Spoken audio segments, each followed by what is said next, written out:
السلام عليكم ورحمة الله وبركاته. هنستكمل مع بعض أسعار العملات المصرية القديمة. أسعد الله صباحكم جميعا بكل خير.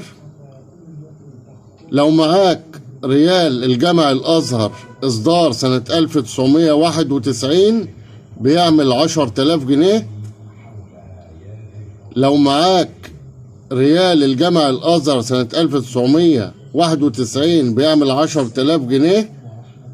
ليه بيعمل 10,000 جنيه؟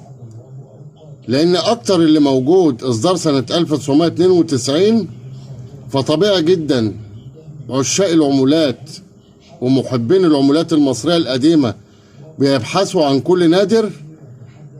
فمن الطبيعي إن الممنوع مرغوب، يعني الحاجة اللي مش موجودة بيكون لها تمن. عشان كده إصدار سنة 1991 بيعمل 10,000 جنيه، لكن 1992 و1993 ما بيعملش أي فلوس. عملة تذكارية مش أكتر، عملة بفكرنا بالزمن الجميل، الزمن اللي فات. لكن العملة المطلوبة واللي معظم تجار العملات وجميعها بيبحثوا عنها يا ريال إصدار سنة 1991 20 قرش. ابحث عن عملات سنة 1991، ابحث عن كنوز عملات المصرية القديمة.